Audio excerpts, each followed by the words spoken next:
you stop drinking and everything comes back, right? You have to deal with it without this anesthetic. Right. What were some of the tools that you used, and then, also used then when you got out, or when you were in treatment rather, and then tools that you use now that help you stay sober through something that most of us as parents, I mean, I'll speak for myself. I have a son named Jackson. I have little boys. I can see that, I get it. It's like something that could happen to any of us. And I have to tell you, like, I don't know how. I have a lot of tools. I've been through a lot of stuff. And that's when I really don't know. I can't picture in my mind how I would cope through something like that. And obviously, in my head, I'm like, I'd reach out to people who've been through it before, right? Like, that's what we do. But a little bit about like what they taught you that gave you the willingness and the hope and the ability to take a step into each next day. So the tools that get me through today, and the ones that I used, was I looked at this as a sense of, if I can't do it for myself, I'm doing it for Jackson. So until I could do it for myself, I did it for him, in honoring his life, in a way, and a living amends for the times that I was in my addiction and maybe he was affected by it. And I did it for my two kids because I wanted to honor them. And I didn't have the strength. I had nothing. I couldn't do anything for myself. I had to use something else, which were my kids, to do it for. Honestly, the will to even want to be alive. Yeah. With him not in this world, probably took like a good 2 years, to where I was like, if a bus didn't hit me, I wouldn't be disappointed. Like, right. And I know that sounds so jacked, but it's like, you don't care because all you want to do is be with your child. That's not true for me today. Like, he's with me in a different way now, and it's taken a really long time to get here, and I still struggle with it, but I have the will to live today because my job is not done here on earth. Right. And so that was the place that they helped you refocus on what was important and why you were still here. That's what I'm hearing you say.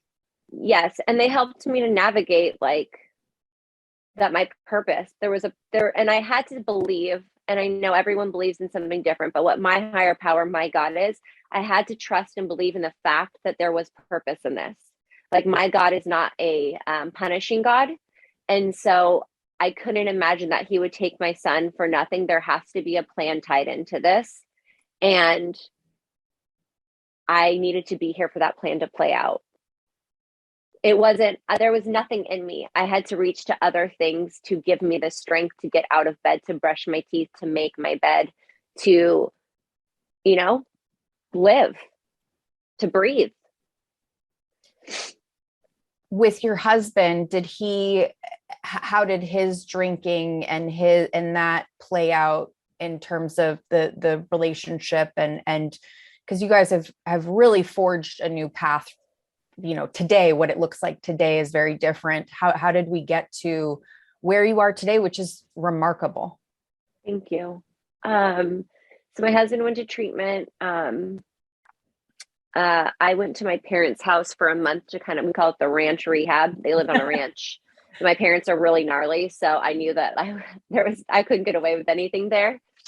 And we kind of did our recovery separately for a while. And then as we came together, we do both today work a very different sober program. I'm very involved. I have to be in the middle, or it's a sketchy place for me otherwise.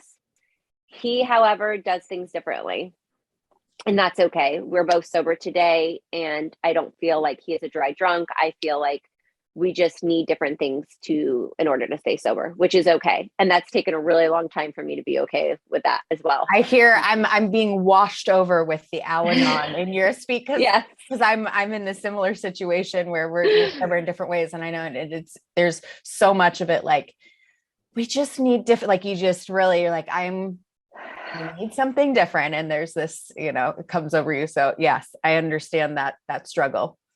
Yeah, and Al-Anon has been a huge part of my recovery, because I think that's what will take me out, is people, places, or things that I'm not in control over. Because I'm really learning that I love to control things. Mm. So for me, like, I don't know, do you want me to kind of run like what today looks like for me? Yeah. Like, what's your life look like? How does one stay sober? What does it look like through, in your life? So I mean, I don't want people to misread this in a different direction, but like, honestly, like, I've never felt better in my life. Days are not perfect. It's very different. My life is different. My life will never be the same again.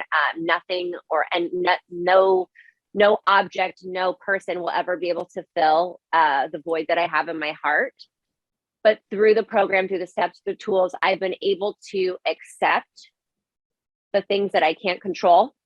Yeah. And I try to make the best of it. And I've done a lot of work. I've done a lot of therapy. I do a lot of EMDR to help me with these horrific images that are in my head that I don't know if they'll ever go away, but to help, I've done a lot of spiritual healing. I've reached out in every area, because I feel like I have to, and everything again I do is for my kids. Like, I want to show him that his mama is strong, and then I don't want to let my other two kids down. And I'm going to be the best version of myself on this earth if I have to do it without him until the day I die, because that is how I can make this situation right for me. And it gives me purpose. But I mean, it is not easy. Like, there are days, and it's crazy because it comes out of nowhere. Like, you're driving, and it's typically when I'm driving and a song comes on, or driving by his old school was really tough, or when I run into one of his little friends and I see how big they are. Yeah. And I'm like, I don't get to see him big. And that's the stuff that kills me, and that I feel that I was like robbed of, even though I'm trying not to have that victim mentality, is I don't get any new pictures of him.